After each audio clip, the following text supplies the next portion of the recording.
올해의 마지막 달 12월 라디오 서울과 함께 편안하고 따뜻하게 마무리하시길 바랍니다. 강혜신의 오늘의 미국.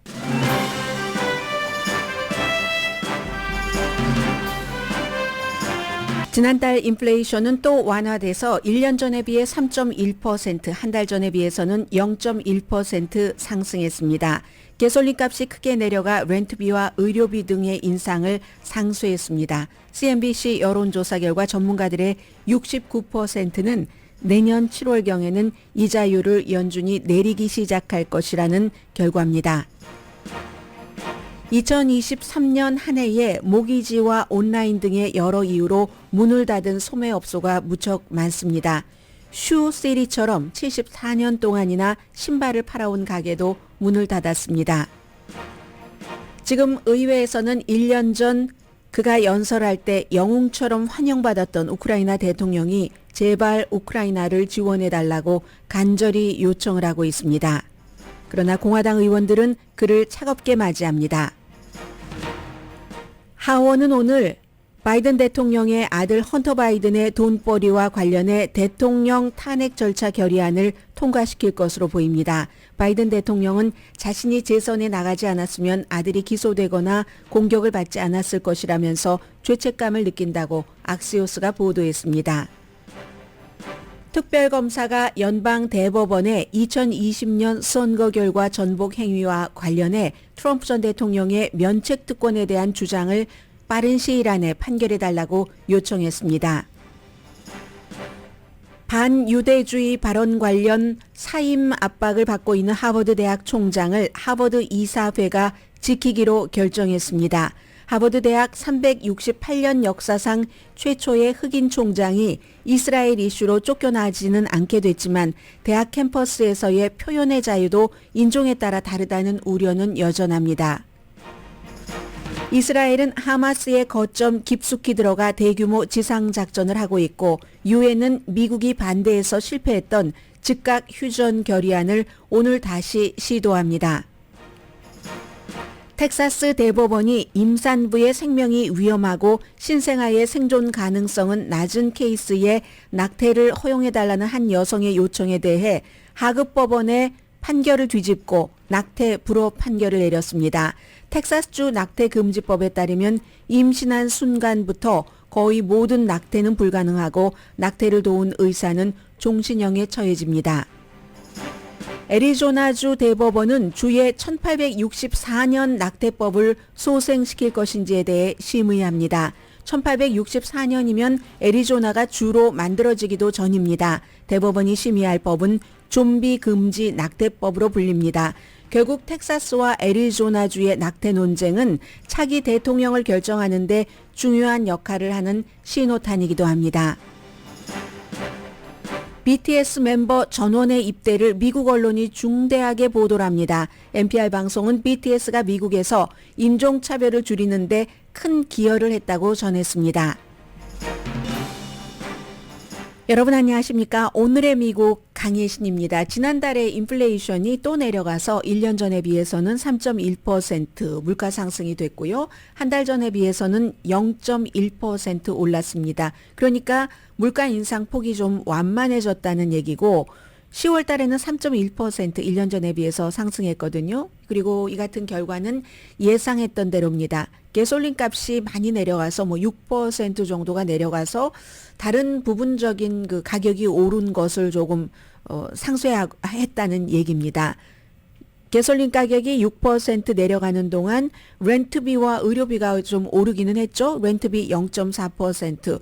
물론 로스앤젤레스처럼 아파트먼트를 최근에 많이 짓고 또 사무실을 콘도미니엄으로 바꾸고 이런 지역은 렌트비가 조금 내려가기도 하지만 전반적으로는 렌트비가 0.4% 올랐고 의료비도 0.6%, 자동차 보험료도 조금 올랐는데 식품 가격이 오르긴 했지만 전보다 좀 적게 올랐고요. 0.2%, 가솔린 값이 6%나 내려갔으니까 이런 모든 것들을 이제 서로 플러스 마이너스로 한다는 겁니다. 지금 공개시장위원회 회의가 열리고 있죠. 그래서 아마 내일 발표할 이자율에 대해서는 변동이 없을 것이다. 그대로 유지할 것임을 거의 모든 전문가가 예상을 하고 있는데 내년 언제부터 그럼 이자율을 내리는가 이게 지금 중요하잖아요. 그래서 금리 방향에 대한 신호를 어떻게 보일 것인가 내일 이제 연준의 발표는 그걸 중심으로 해서 사람들이 보고 있고요. 실업률도 11월 달에 3.7% 괜찮았습니다. 그리고 식품과 에너지 가격을 제외한 이른바 그 핵심 인플레이션, 그 제외한 인플레이션은 지난달에 4%. 연준은 이걸 봅니다. 그러면 연준이 목표로 하고 있는 인플레이션 2%의 2배잖아요. 이제 이런 것들. 오늘 이제 아무튼 경제는 그럭저럭 순탄하게 연착륙되고 있다는 것이 날이 가면 갈수록 확인이 되고 있고 데이터상으로는요. CNBC가 조사를 해봤습니다. 조사를 한 것은 일반인이 아니라 경제학자, 경제 문제에 관한 전략가, 분석가 35명에게 물어봤더니 언제쯤 이자율을 다시 내릴까요? 지금 5.25에서 5.5% 정도 기준금리가 되니까 아직도 모기지는 7% 훨씬 넘게 돼서 사람들이 물어보니까 장기적으로 뭔가를 계획을 세우기 위해서요. 돈을 꿔서 일하시는 분들. 그랬더니 35명 가운데 절반 이상이 6월에는 금리를 내릴 것이다 라고 이제 확신을 한답니다. 이게 이제 대체적으로 오늘의 미국에서도 많은 그 전문가와 언론 매체의 분석을 인용을 해서 전해드린 바인데 그게 한 달 차인데요. 내년 7월에는 분명히 내리기 시작할 겁니다. 이제 내리는데 한꺼번에 다 내리는 게 아니라 0.25%가 됐던 0.5%가 됐던 순차적으로 이자율을 인하하잖아요. 7월 달이 되니까 69% 경제 전문가들은 내년 7월부터는 연방준비제도가 이자율을 내리기 시작할 겁니다. 이제 이렇게 답변을 했습니다. 이게 이제 오늘 이제 한 가지의 그 경제적인 뉴스고 또 하나 두 번째는 이것 역시 그 세 번째 이슈와도 연관이 되는데 지난해 이맘때 볼로디미르 젤렌스키 우크라이나 대통령이 미국 의회에 와서 연설을 할 때는 그 의사당 홀도 꽉 찼고 그리고 우크라이나는 무너지지 않았습니다 했을 때 공화당 민주당 전부 기립박수를 쳤습니다. 거의 그를 영웅 취급했습니다. 우크라이나의 젤렌스키 대통령을. 그런데 지금 딱 1년이 지났는데 이게 완전히 상황이 바뀌어버리고 만 겁니다. 그때는 우크라이나에 뭔가를 지원하지 않으면은 정말 나쁜 나라 이렇게 되는 거였어요. 그런데 지금 백악관이 아무리 이거 좀 해주십시오 하고 큰일 납니다 하고 요청을 해도 꿈쩍을 하지 않습니다. 공화당이. 심지어 공화당에서 상원에서 우크라이나를 지원했던 사람들조차 밋 럼니 의원이라든가 아니면 공화당의 원내대표인 미치 매코넬 같은 사람도 지금은 꿈쩍을 하지 않습니다. 이유는 여러 가지가 있어요. 기본적으로 넘버 원. 이제 밋 럼니와 미치 매코넬은 해당되지 않지만 이게 상원에도 그렇지만 하원에서 더 반대를 많이 하고 있습니다. 우크라이나에 대해서 지원하는 거. 이건 아메리카 퍼스트, 미국 우선이지. 트럼프 전 대통령을 지지하는 정치인들 가운데서 더군다나 최근 며칠 사이에는 트럼프 전 대통령이 재선될 가능성이 조금 높아지는 추세야. 근데 이건 여기서 결론 내리면 큰일 납니다. 1년이라는 긴 기간이 남아있기 때문에 지금으로서 그렇다는 거죠. 그래서 그렇게 생각하는 하원 의원들이 트럼프 전 대통령에게 우크라이나는 거의 원수입니다. 왜냐하면 우크라이나에 뭔가 바이든 캠페인 할 때 바이든과 아들 헌터 바이든에 대해서 뭔가 조사를 좀 해 이렇게 얘기하고 전화하고 하는 것이 들통이 나서 탄핵됐잖아요. 하원에서. 이제 상원에서 뒤집어 줬지만 그렇기 때문에 우크라이나 하면은 원수나 마찬가지고 트럼프 전 대통령에게는 반면에 우크라이나를 침공한 러시아 블라디미르 푸틴에 대해서는 트럼프 전 대통령은 정말 지지자들도 이해하기 힘들 정도로 너무너무 푸틴을 존중하고 좋아하고 하는 공개적인 발언을 많이 했습니다. 그래서 그 눈치를 본다는 거죠. 두 번째는 이게 아마 더 중요할 것 같습니다. 공화당 사람들 가운데서는 이민 이슈에 집중하는 사람들이 많습니다. 그리고 더군다나 그 이민 이슈도 국경 안전, 뭐 난민 같은 받아들이는 것을 조금 우리부터 살고 보자 하는 생각을 하시는 분들이 굉장히 많고요.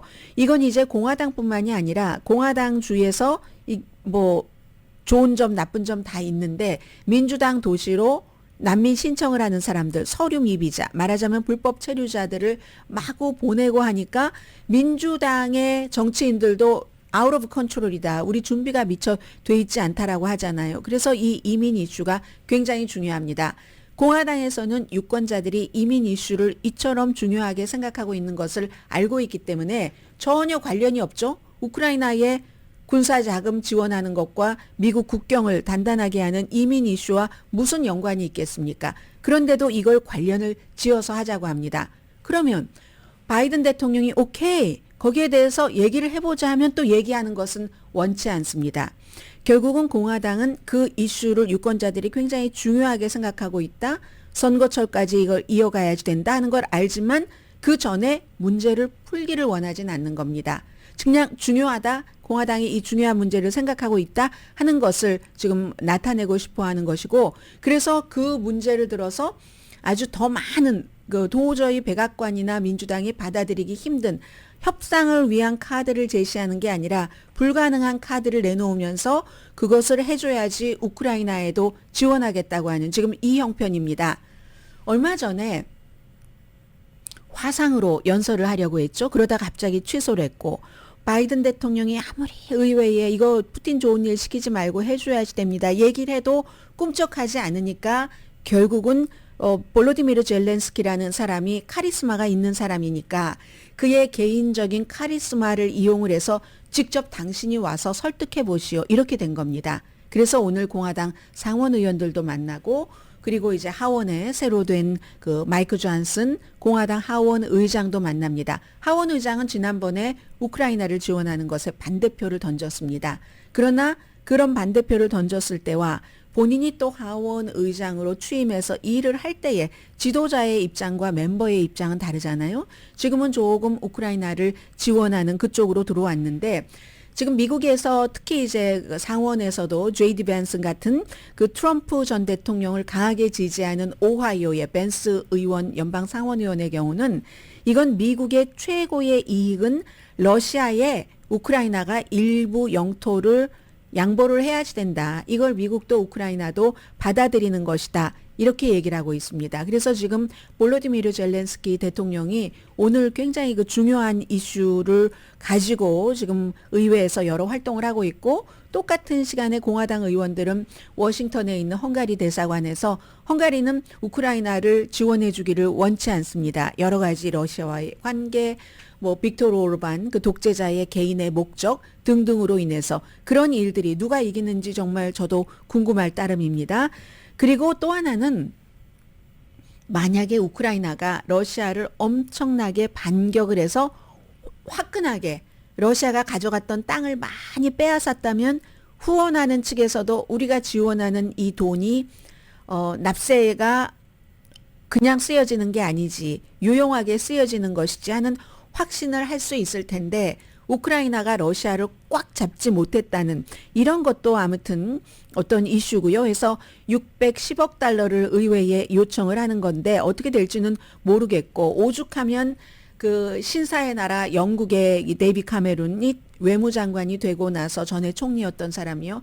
처음으로 미국을 방문해서 12월 7일이었습니다. 남의 나라 일에 내정 간섭을 하는 듯 그렇지는 않겠지만 그만큼 중요하다는 거죠. 미국은 우크라이나를 지원을 해줘야지만 된다. 의회에서 이 패키지를 통과시켜야지 된다. 이렇게 강하게 얘기를 하고, 만약에 미국 의회에서 우크라이나에 군사 지원금을 주지 않으면 웃고 좋아할 사람은 두 사람밖에 없다. 한 사람은 블라디미르 푸틴, 또 한 사람은 시진핑. 왜냐하면 푸틴이 하는 것 보고 서방 세계에서 딱 뭉쳐서 그 나라를 도와주지 않으니까 우크라이나까지 꿀꺽 삼켜먹고만 해. 우리도 대만을 그렇게 해볼까 하는 행위를 할 수가 있다는 겁니다. 그러면서 이 데이비 카메룬 영국의 그 신임 외무장관이 나는 푸틴이나 시진핑에게 그 크리스마스 선물을 주고 싶지 않습니다. 하지만 미국 그 의원들은 지금 그런 생각들을 안 하는 것 같고요. 안 주면은 이제 푸틴의 꿈이 이루어지는 거죠. 돈은 미국이 대통령 중심제지만 돈에 있어서는 의회가 돈을 관장을 해서 대통령도 힘이 없습니다. 돈을 쓰는 데 있어서는. 그래서 이제 그런 돈의 힘이 의회의 힘에 있다 하는 것도 보여주고, 그래서 이 이슈는 어찌 보면 미국에서 오늘의 미국을 두고 계신 여러분들보다는 블라디미르 푸틴 모스크바에서 그가 훨씬 더 집중해서 볼 문제고요. 그 사이에 이제 또 의회에서 할 일이 많습니다. 이제 내일 모레 이번 주말부터는 쭉 연말까지, 연말이 아니라 연초까지네요. 의회가 휴회를 하기 때문에 그 전에 해야 될 일들이 있는데, 공화당의 하원은 이 바이든 대통령을 탄핵시키는 여러 그 절차가 있잖아요. 그 절차 하나를 전보다 6개월 전에는 상상도 하지 못했고, 많은 공화당 의원들도 그게 말이 돼, 증거가 없는데 비난을 하다가 점점 이런 그 의견이 모아져서 아마 그 처음 단계인 바이든 대통령을 탄핵시키기 위한 절차하는 그 안이 통과가 될 것으로 보입니다. 그게 아마 오늘이 될 것 같고요. 충분한 표를 확보를 한 것 같습니다. 그래서 이제 이러한 결의안 같은 것을 확보를 하면 또 뭐가 좋냐면 소환장 같은 것을 발부할 수가 있거든요. 헌터 바이든 나와라 하면 안 나오면은 의회 모독죄로 이제 뭔가 그에게 벌을 줄 수도 있고 하는 그런 일들이고요. 그래서 이제 그 투표는, 일단의 투표는 통과될 것 같습니다. 그래서 이제 오늘 보니까 그 바이든 대통령이 만약에 내가 재선에 나가지 않았다면 나의 유일한 아들이라고 많이 얘기하죠. 왜냐하면 첫 번째 와이프와 다 교통사고로 당해서 와이프와 아이들도 잃고, 그리고 살아남은 또 하나의 아들은 암으로 세상을 떠났기 때문에 나의 유일한 아들이라고 얘기를 하는데, 이 아들이 마약 문제, 정말 문제가 많긴 많지만 아버지에게는 아들인 겁니다. 아버지는 뭐 80살 넘었지만 아들은 또 50살도 넘었어요. 53살이지만 아들은 아들이어서 내가 재선에만 안 나갔어도 우리 아들이 이렇게 그 세금 문제로 기소까지 되고 최고 형량 17년형을 받을 수도 있게 되고, 날마다 보수 텔레비전만 켜면 아들을 그 농락하는 아버지의 입장에서는요, 그런 보도가 나오고 이거 안 했을 텐데 너무 슬프고 너무 미안하기도 하고 그런 느낌을 그 갖고 있다 하는 것. 그래서요, 이게 트럼프 전 대통령도 처음에는 본인의 법무장관과 윌리엄 바 법무장관과 아주 친했잖아요. 그러다 나중에 멀어졌죠. 바이든 대통령도요, 본인이 딱 그 자리에 놓은 메릭 갈란드와 요즘 별로 말도 안 한답니다. 왜냐하면 이 바이든 행정부인 법무부의 메릭 갈란드가 특별검사를 임명을 하도록 허락을 했으니까. 특별검사는 법무부 소속입니다. 법무장관이 그 위에 있는 보스잖아요.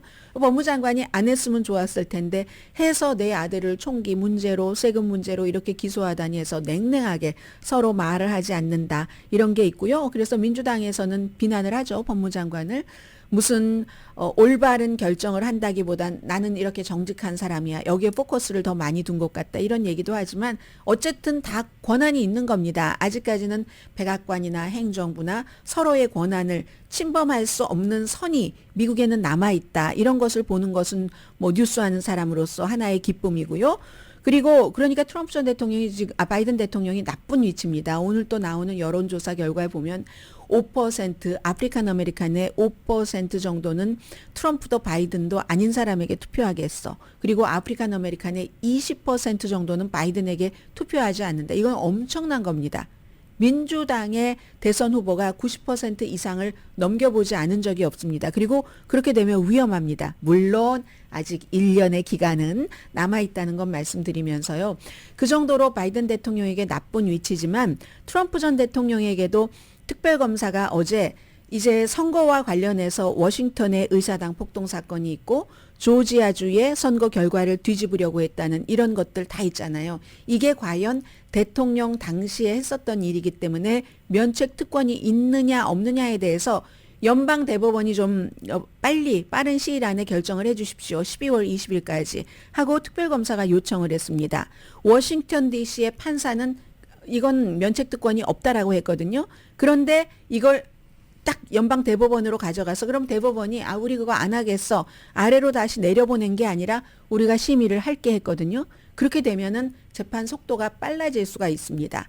그래서 트럼프 전 대통령도 이게 이 재판과 연관해서 뭐가 다르다, 뭐 등등의 이유로 인해서 지금으로서는 굉장히 그 격전지에서도 바이든 대통령보다 막 앞서가고 공화당 내부의 지지율은 엄청나게 강하지만 누가 될지 오늘로서는 저는 알 수 없다고 여러분들께 말씀을 드리면서 이번 섹션 마무리합니다.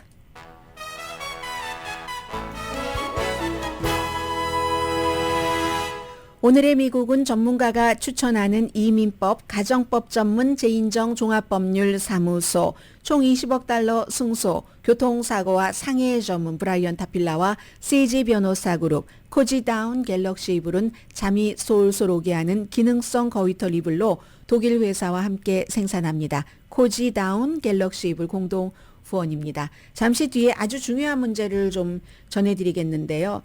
이슈를 어느 것을 먼저 가지고 갈까 제가 좀 생각을 해보고요. 제가 오늘 헤드라인 하기 전에 깜짝 놀랐어요. 왜 가끔 여러분들께서 한인방송을 들어보시면 그런 일들이 있으실 겁니다. 광고가 똑같은 시간에 똑같이 나가는 거예요. 여기 듣다 광고 나와서 여기를 들으면 똑같은 광고가 나가는 때가 있잖아요.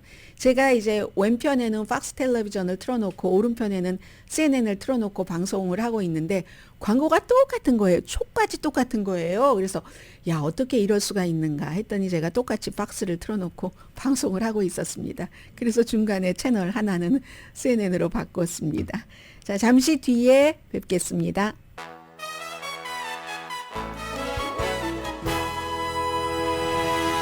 라디오 서울 방송 오늘의 미국 듣고 계십니다. 어떤 때 이제 뉴스 뭐 헤드라인이나 제목만 보면 내가 다 아는 것 같기도 하고 좀 지겨운 것 같기도 하고 하는데 또 들어보면은 새로운 내용이 있고 중요한 내용이 있잖아요. 저는 이제 뉴스 하는 사람으로서 같은 이슈를 이렇게 이제 전하는 그런 그 뭐 방송인도 있고 신문 기자들도 있잖아요. 근데 이제 같은 이슈 중에서도 이것도 저도 마찬가지입니다. 내가 아는 것 같아 하고 이렇게 읽어보거나 들어보기 시작을 할 때 역시 그 분야의 전문가가 지적을 하는 거기 때문에 새로운 내용과 새로운 느낌을 주는 게 있습니다. 오늘 제가 지금 전해드릴 이 두 가지 이슈가 여러분들도 처음에 그렇게 생각하실 수 있는 건데 낙태에 관한 거거든요. 근데 이게 결국은 큰 나중에 세상의 그림까지 바꿀 수 있는 이슈거든요. 기본적으로 왜 모든 막 세계에서 다 이 이슈를 전하는가? 텍사스와 애리조나인데요. 텍사스에서는 31살의 여성이 난 낙태를 좀 승인해 주세요 하고 법원에 요청을 해서 하급 법원에서는 오케이 했습니다.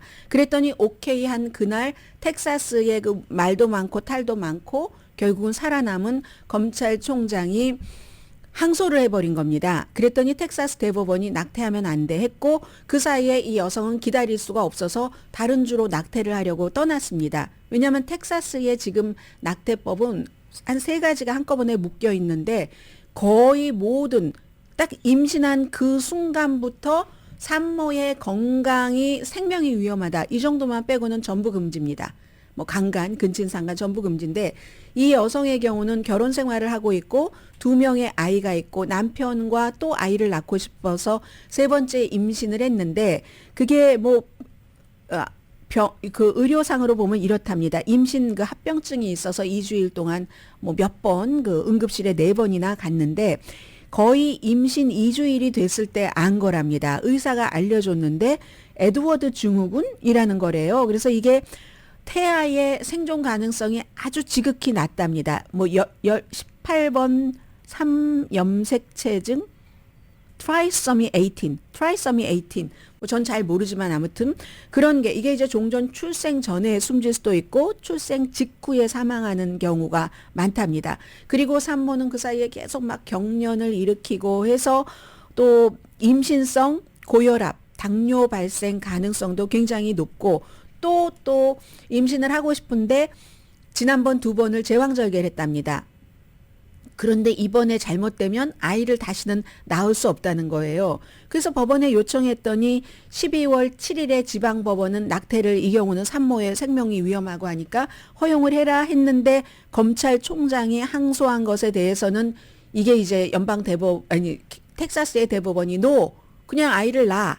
아이가 뭐 사산하던 뭐든 나 이렇게 된 거예요. 그랬더니 의사가 텍사스의 법에 따르면 또 의사도 종신형에 처해지고 막 이건 애리조나인가요? 엄청나게 벌을 받는데 의사가 이 같은 내용을 공유를 했습니다. 이 여성이 공유를 한 게 아니라 의사가 공유를 한 거예요. 병원과 이 의사는 중범죄 혐의 받을 수 있고요. 10만 달러 이상 벌금도 물을 수 있는데 뭐 여러 가지 아무튼 그 다음에 책임이 많이 있는데도 의사는 이제 의사로서 이걸 알린 거예요. 그러니까 이제 세계의 많은 나라에서 이 내용을 엄청나게 지금 비난을 하고 있고 이 여성은 기다릴 수가 없기 때문에 너무 아프기도 하고 해서 이미 다른 주로 근데 그 이후의 내용은 또 사생활 보호에 의해서 밝히지는 않고 있는데 이게 이제 텍사스의 낙태 금지 법안이라는 거고요. 애리조나주의 경우는 지금 1864년도의 낙태법을 소생시킬 것인가 부활시킬 것인가 하는 것을 심의를 한답니다. 심의를 하기로 결정을 했어요.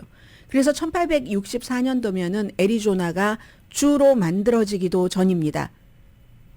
그래서 애리조나 이전에 뭐 준 정부 이 정도 시대에 시작이 돼서 1901년도에 업데이트돼서 성문화가 됐는데 지금 애리조나주의 낙태법은 2022년부터는 임신 15주일 이후면 안 됩니다.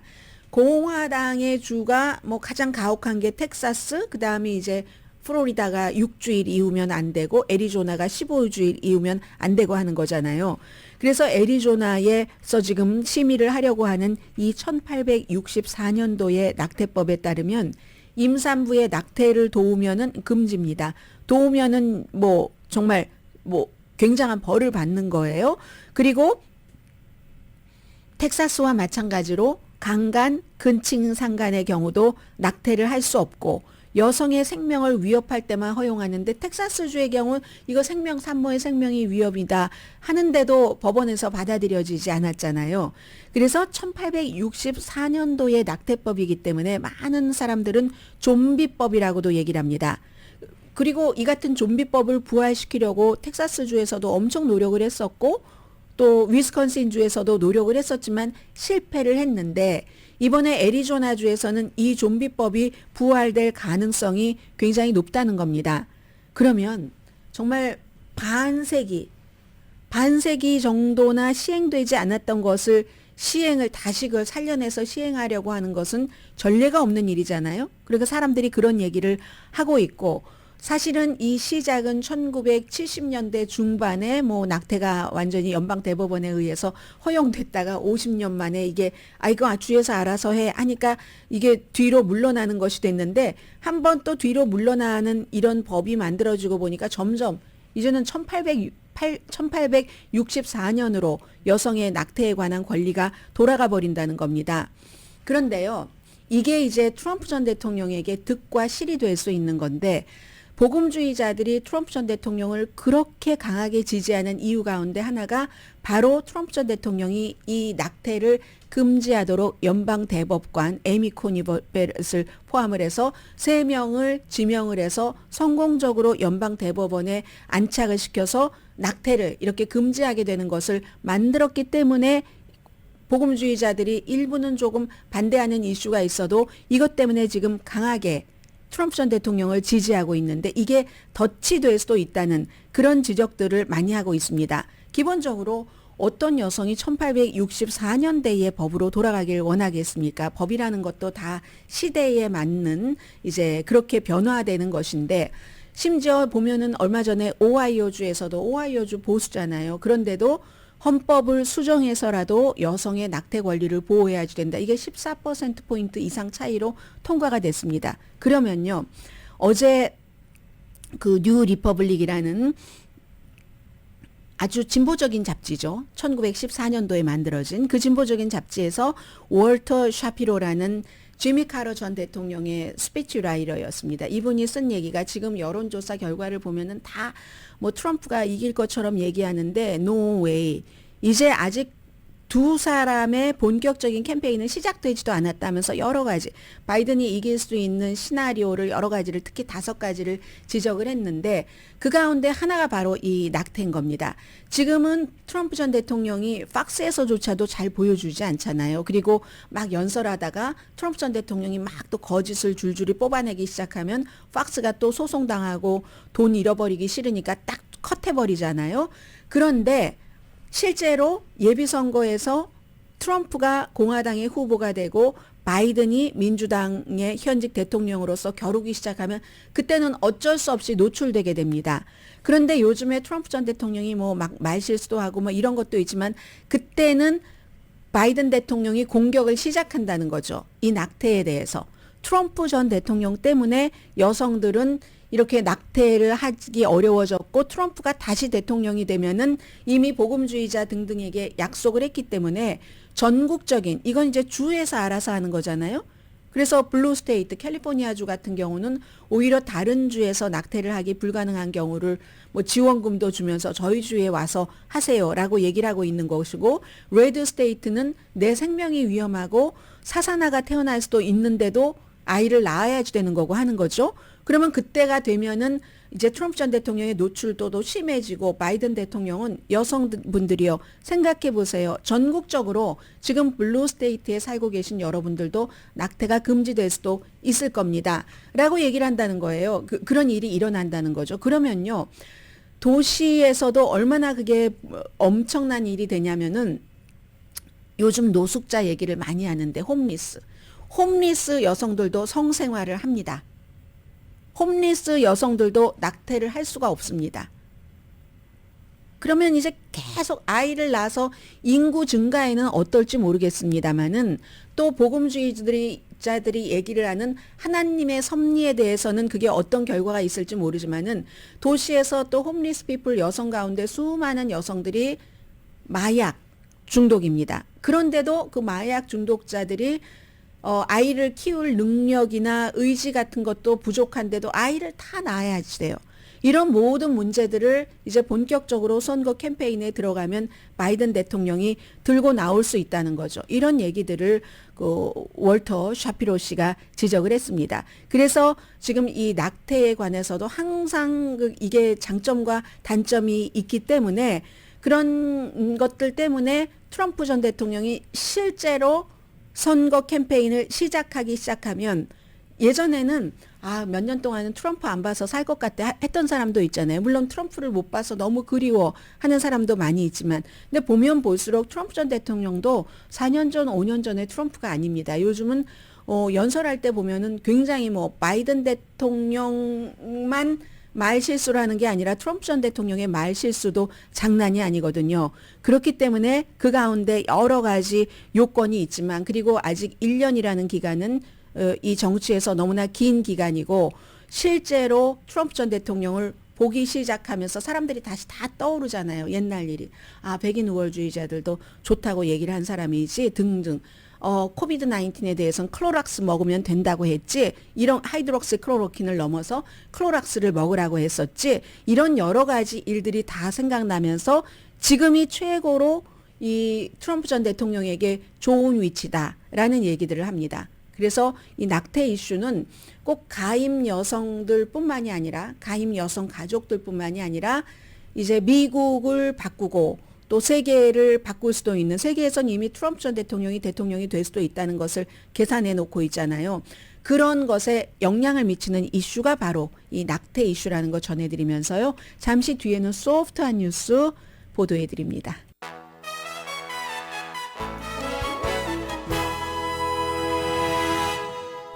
라디오 서울 방송 오늘의 미국 듣고 계십니다.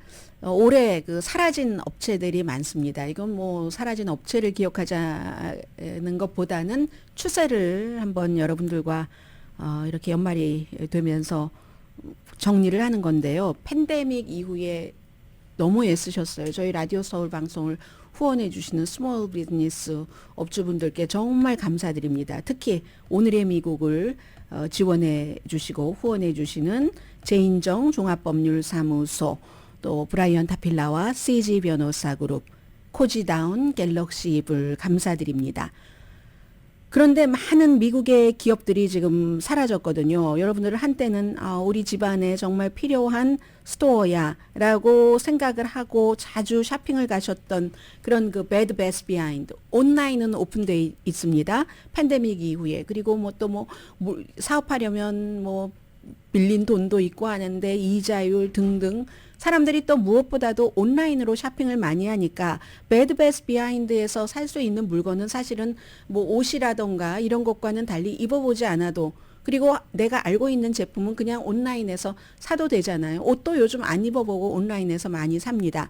그래서 그런 스토어라든가 Tuesday Morning, 제가 살고 있는 동네 근처에 자그마한 스토어였는데 있었기 때문에 늘 다정하게 느껴집니다. 그냥 좀 그 리테일 그 스토어, 또 슈시티, 예전에는요 여기 가면은 막 겨울철에 이렇게 뭐 따뜻한 신발 같은 거 많이 있어서 싸고 좋네 하고 많이 샀었는데, 뭐 많이라는 게 한두 번일까요? 많이 봤죠. 다니면서. 지금은 74년 동안이나 그렇게 신발을 팔아왔는데 시대가 달라진 겁니다. 제일 처음에 신발을 온라인으로 파는 G자로 시작되는 그 회사가 나왔을 때 누가 그런 걸 사 했는데, 요즘은 너무 UPS 등등을 통해서 포장해서 가져다만 두면 리턴이 쉬우니까 온라인으로 사시는 분들이 너무 많으시죠. 풋라커도 마찬가지고 Bath and Body Works, 이것도 다 무슨 샴푸 뭐 이런 거 파는데 우리가 안 써봐도 되죠. 갭, 바나나 리퍼블릭. 바나나 리퍼블릭은 글로브몰에는 있던데요. 다 닫은 것 같진 않아요. 또 뭐 파리세일이라든가 타겟, 월마트 이런 데도 장사 안 되는 데는 다 닫았습니다.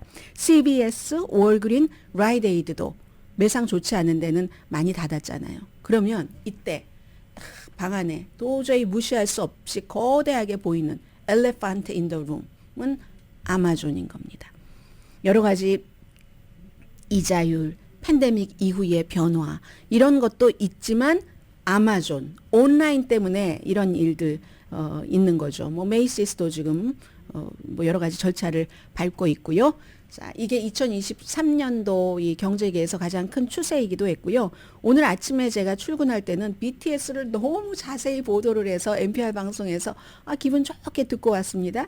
근데 아침에 출근해서 또 막 그 인터넷으로 뉴스를 설치하다 보니까 뉴욕타임스가 BTS 마지막 남은 멤버까지 이제 다 그 입대를 한 이 뉴스를 엄청 보도를 했거든요. 그런데 아마 뉴욕타임스의 그 보도를 쓴 기자가 굉장히 젊은 기자라서 아주 세세히 미국 사람들에게, 그리고 미국 사람들이 그만큼 BTS 모든 멤버를 다 알고 있다는 뜻도 되겠죠. 누가 제일 먼저 언제 갔고 누구는 공익 근무고, 그리고 뭐 한국의 병역 시스템의 여러 가지 문제, 중간에 공연을 할 수도 있는데 이 사람들이 할지 안 할지 모르겠다. 뭐 한국은 18살 이상 건강한 남성은 한국군에 복무해야 하지만, 어제 이제 여성 의원이 새로운 여성도 그 의무화를 얘기를 했지만, 그런 뭐 여러 가지 등등, 그리고 왜 팝에서 이렇게 많은 돈을 벌어들인 이런 가수는 안 되고 스포츠맨이나 클래식 음악가는 되냐 등등등등을 쫙 얘기를 해준 것을 보니까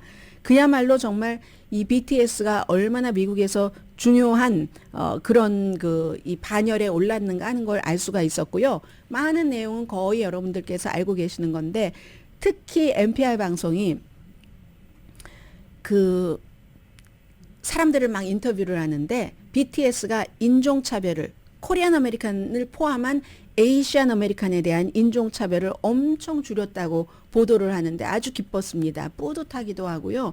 예전에는 무슨 잡지 이런데 에이시안들이 나오면, 한국 사람들 나오면은 막 뭐 태권도 하는 사람 그 특정 있잖아요. 무슨 뭐 리코 스토어를 운영한다던가 그랬는데, 지금은 그게 아니라는 거예요. 그냥 보통 사람, 일반 사람, 그리고 예전에 막 눈 찢어지고 해서 뭐 차이니스와 비교하고 뭐 등등 했는데, 지금은 그냥 보통 사람, 아주 말끔하고 아주 좋아 보이는, 닮아 보이는 BTS 같은 사람, 이게 인종차별을 없애는데 엄청 중요한 역할을 했다고 보도를 했고요. 그리고 또 뭐가 있었던가요? 그러면서 막 한인타운에 너무 자주 와서 음식 많이 먹는다. 어떠세요, 여러분? 요즘 한인타운에서 식당 하시는 분들은 외국인 손님이 많은 식당이 돈을 법니다.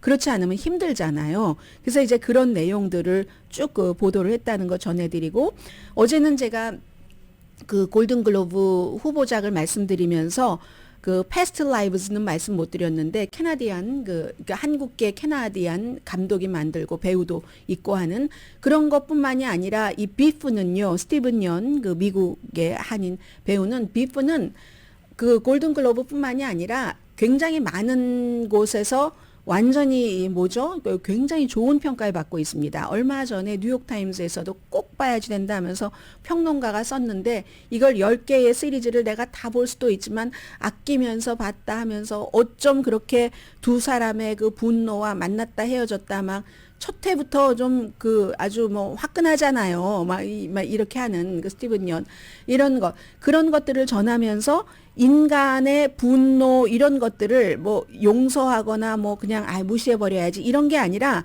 아주 어떤 그 비애와 인간성과 이런 것까지 쫙 갈 수 있도록 너무나 모든 장면에서 배우들이 그 스티븐 연이 특히 훌륭한 활약을 펼치면서 아름답게 이걸 해나갔다. 이거 막 비프가 굉장히 막 터프하잖아요. 막 분노가 가득 차가지고 그런 이제는 뭐 그냥 같은 반열 무슨 특별히 에이시안 아메리칸이라고 저쪽 뒤에 있고 알아서 뒤에 가고 하는 아닌 뭐 이런 것들이 있고요. 잠시 뒤에 뵙겠습니다.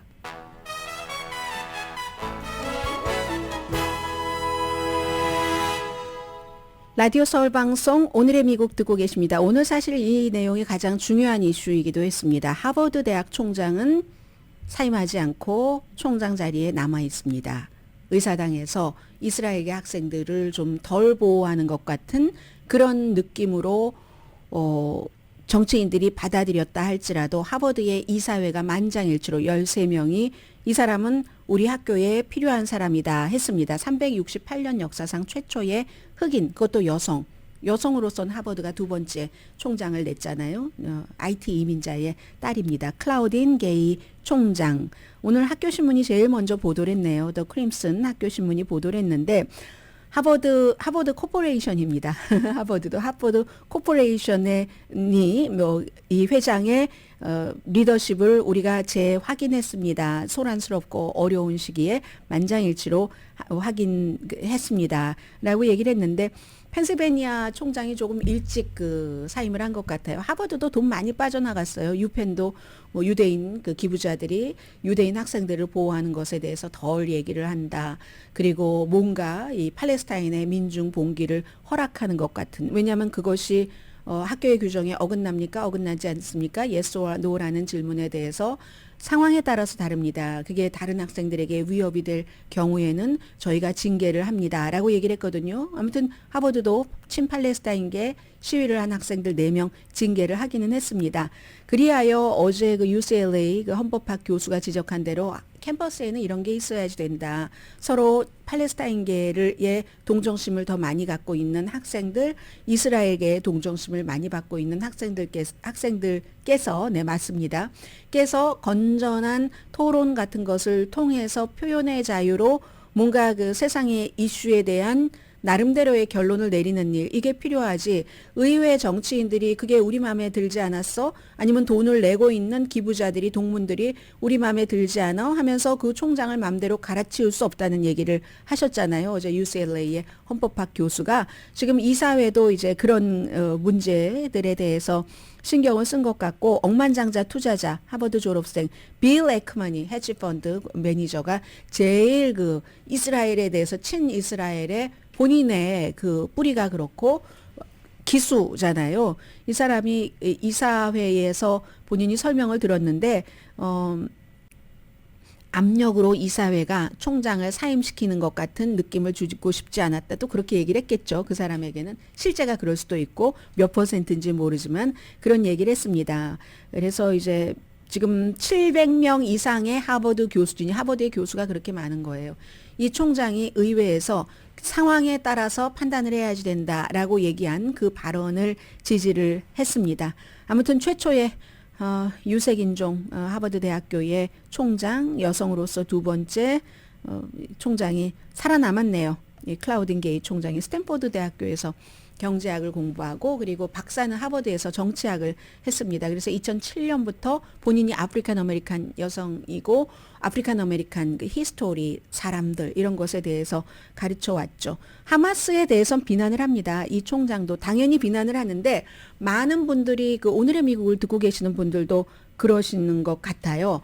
계속 하마스를 비난하지 않으면, 그 첫날에 그 사건을 계속 비난하지 않으면 하마스 편이라고 생각하시는 분들이 많으신 것 같습니다. 그때 일단 끝났고 그 뒤로는 계속 팔레스타인 주민에 대한 어떤 그 공습이라든가 피해라든가 이런 거잖아요. 그런 점들을 조금 신경을 써주셨으면 좋겠고요. 그게 이제 표현의 자유이기도 하고요. 오늘의 미국은 전문가가 추천하는 이민법 가정법 전문 제인정 종합법률사무소 총 20억 달러 승소 교통사고와 상해 전문 브라이언 타필라와 CG 변호사 그룹 코지다운 갤럭시 이불은 잠이 솔솔 오게 하는 기능성 거위털 이불로 독일 회사와 함께 생산합니다. 코지다운 갤럭시 이불 공동 후원이었습니다. 10시에 좋은 아침 좋은 하루 방송됩니다.